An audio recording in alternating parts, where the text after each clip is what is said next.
படைத்தவன் தாங்க இறைவன். அதுதான் அவனுக்கு அமுதன்னு பேர். ஆனந்தங்கிறாரு, அமுதன்கிற ஒவ்வொன்றுக்கும் ஆழமான பொருள் உண்டு. அத்தன் ஆனந்தன் அமுதன் என்று அள்ளூரி, இதுக்கெல்லாம் பொருளே சொல்ல முடியாது. அள்ளூறுதல்லாம் என்ன? அவரவர்கள் அனுபவிக்கிறது. அள்ளூறுதல் என்பது இறை இன்ப நிலையை அனுபவித்தல். அதுதான் இது பொருள், வேற பொருள் கிடையாது.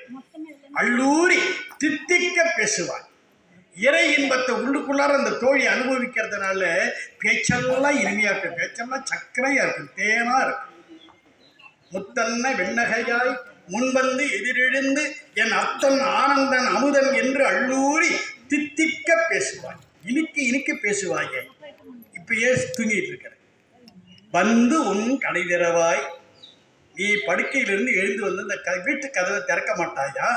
நாங்கள் வீட்டுக்கு வெளியில் நின்றுக்கிட்டுலாம் பாடிக்கிட்டு இருக்கிறோம், எங்களை உள்ள வர சொல்ல மாட்டாயா என்று கேட்கிறார்கள். அவன் என்ன சொல்றா? படுத்துக்கிட்டே பேசல. பத்துடை, பத்துனா பற்றுன்னு இறைவனிடத்துல பற்றுடையீர் என்பா. நான் பற்று இல்லாத ஆளு மாதிரி பேசிட்டு இருக்கிறீங்கல்ல, நீங்க எல்லாம் பற்றுள்ள ஆளு மாதிரி பேசிட்டு இருக்கிறீங்கல்ல. பற்றுடையீர், நீங்க யாரு? ஈசன் பழடி, நீங்க எல்லாம் பழமையான அடியார்கள். பாங்குடையீர், அதுக்கு ஏற்றபடி பாங்காக நடந்து கொள்ளணும். நாங்கள்லாம் யாரு? புத்தடியும், புதுசா வந்த அடியார்கள். புத்தடியும் புண்மையை தீர்த்து ஆட்கொண்டால் கொல்லாதோ. புண்மைனா குற்றம்னு அர்த்தம். என்னுடைய என்னிடத்தில் உள்ள குற்றத்தை எல்லாம் நீக்க என்னை ஆட்கொண்டால் போதாதா? அப்படி நீங்க செய்ய மாட்டீர்களா? என்னிடத்தில் அன்பு செலுத்த மாட்டீர்களா என்று கேட்கிறார். உடனே இந்த பெண்கள் பதில் சொல்றாங்க. எத்தோ நின் அன்புடைமை, உன் அன்பு எவ்வளவு அப்படின்னு கேட்கிறார். எல்லோ அறியோமோ என்று, நாங்கள்லாம் எங்களுக்கு தெரியாதா? அது நீ எவ்வளவு அன்புடையவள் எங்களுக்கு தெரியாதா? சித்தம் அழகியார் பாடாரோ நம் சிவனை. சித்தம் அழகியார், அருமையான சொல்லாட்சி. உடம்பு அழகு, முக அழகு, மன அழகு, எல்லாவற்றையோடையும் பெரிய அழகு எது? சித்தம் அழகு. அகத்தின் அழகு முகத்துல தெரியும். சித்தம் சுத்தமா இருந்ததுன்னா முகம் பொலிவார். சித்தம் அழகியார். அப்ப யார் இறைவனை உண்மையாகவே போற்றி புகழ்ந்து பாடுவார்கள் என்றால் சித்தம் அழகாக இருக்கணும். சித்தம்ங்கிறது என்ன? அது ஒரு நுட்பமான செய்தி, பலருக்கும் தெரியாத செய்தி. சித்தம், புத்தி, அகங்காரம், மனம் என்று 4 கருவிகள் இருக்கின்றன. இது எப்போதும் சேர்ந்து தான் இருக்கும். ஆனால் மனம் வெளிப்படையாக இருக்கும், சித்தம் உள்ள ஆழ்ந்து இருக்கும். அதில் பெரிய ரகசியமெல்லாம் இருக்கு. இதெல்லாம் ஆங்கில மருத்துவர்களுக்கு இன்று வரை தெரியாத விஷயம். அவனுக்கு மனம் தெரிகிறது, புத்தி தெரியல, சித்தம் தெரியல, ஆனால் ஏதோ ஒன்று இருக்குதுன்னு தெரியுது. அதுக்கு பேர் வைக்கிற பாருங்க, கான்சியஸ் மைண்ட். இதுக்கு பேர் மனம்னு பேர். மனத்துக்கு அவன் என்ன பேர் வச்சிருக்கான்? Conscious mind. உள்ள ஒரு புத்தின்னு ஒன்று இருக்குல்ல, அது இன்னதுன்னு அவனுக்கு தெரியல. அதுக்கு பேர் சப்கான்சியஸ் மைண்ட். இந்த கான்சியஸோட ஒரு அடைமொழியை போடுறான், சப்கான்சியஸ்னு போடுறான். அதுக்கு உள்ள ஒரு சித்தம்னு ஒன்று இருக்குல்ல, அது அவனுக்கு இன்னும் வழங்கல. அதுக்கு பேரு அன்கான்சியஸ் மைண்ட். என்ன அருமையான ஆங்கிலம் சொல்றான். யார் அவங்க அப்பா? ஃபாதர். ஃபாதரோட அப்பா யார் சார்? Grandfather. கிராண்ட் ஃபாதருடைய அப்பா யாரு சார்? Great grand father. இந்த அடைமொழியை போட்டே எல்லாத்தையும் பேசிட்டு இருக்கலாம். நமக்கு என்ன வேறு? அப்பா, தாத்தா, அப்புறம் பாட்டன், முப்பாட்டன், பூட்டன், ஓட்டன், இதெல்லாம் நம்மகிட்ட இருக்கிற சொல். இவ்வளவு சொல்வளம் நிறைந்தது தமிழ். அந்த தமிழை மணிவாசகர் பாடுகிறார். என்ன பாடுகிறார்னா, சித்தம் அழகியா. அப்ப சித்தம் எங்க இருக்குது? உள்ள இருக்கிறது. எப்போ ஞானம் வருகிறதோ, எப்ப கருத்து தெளிவு வருகிறதோ, அப்பதான் சித்தம் அழகா இருக்கும். முக்குண வயப்பட்டவர்களுக்கு சித்தம் அழகாக இருக்கவே இருக்காது. அப்போ உண்மையான அடியார்களுக்கு சித்தம் அழகாக இருக்கும். எனவே முகமும் பொலிவாக இருக்கும், தோற்றமும் நன்றாக இருக்கும். அந்த வகையில பேசுகிறார். சித்தம் அழகியார் பாடாரோ நம் சிவனை. அதனால இவன் உள்ள இருந்துட்டு கேட்கிறா, சித்தம் அழகாச்சுன்னா அவர்கள் இயல்பாகவே பாட மாட்டார்களா? நீங்கள்லாம் வந்து சொல்லித்தான் நாங்கள் பாடணுமா அப்படின்னு அவன் கேட்குறான். என்ன ஆழ்ந்த கருத்து? அப்புறம் இந்த வெளியில் இருக்கிற பெண்கள் கேட்டாங்க, எதுக்கு நம்ம வாயை கொடுத்துட்டு இவ்வளோ வாங்கி கட்டிக்கணும்னு கேட்குறேன். வழங்குதா? இத்தனையும் வேண்டும் எமக்கு இவட்ட போய் ஏன்னா அவ உண்மையான அடியார். என்ன கருத்து சொல்ல வர்றாருன்னா, உண்மையான அடியார்கள் எந்த நிலையில் வேண்டுமானாலும் இருக்கலாம். அவருடைய அடிமை நிலை என்பது ஒரு பொழுதும் மாறாது. அவங்க சாப்பிட்டுட்டு இருக்கலாம், படுத்துட்டு இருக்கலாம், வேறு வேலை செய்து கொண்டு இருக்கலாம். ஆனால் உயிர் எங்கே இருக்கும்? உயிருடைய இச்சை இறைவனிடத்துல தான் இருக்கும். அந்த கருத்தை தான் உள்ள படுத்துட்டு இருக்கிறது சொல்றான். நான் படுத்துட்டு இருக்கிறேன், உங்களுக்கு எப்படி தெரிகிறது? நாங்கள்லாம் பழைய அடியார்கள், நீ புத்த அடியார, உனக்கு ஒன்றும் தெரியல மாதிரி என்னை பேசுகிறீர்கள். நான் அப்படி இல்லை, நான் சித்தம் அழகு உடையவன்.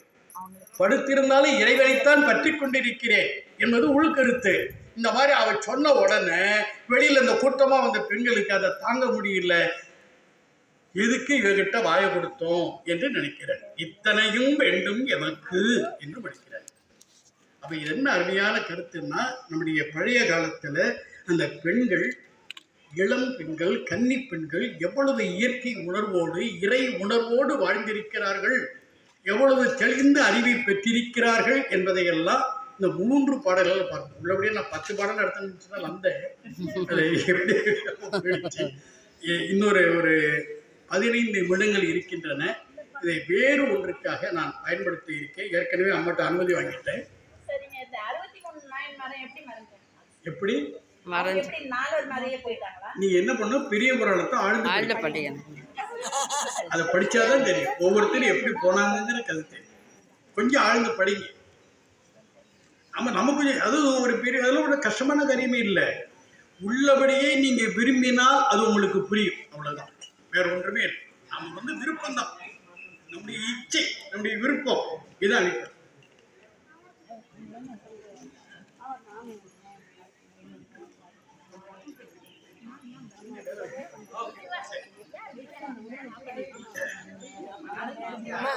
மனம் புத்தி சித்தம், மனம் புத்தி சித்தம்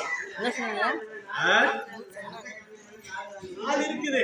அந்த 3 தான் முக்கிய. அகங்காரம் செயலுக்குரியது, இதெல்லாம் சொல்லுக்குரியது, எண்ணத்திற்குரியது.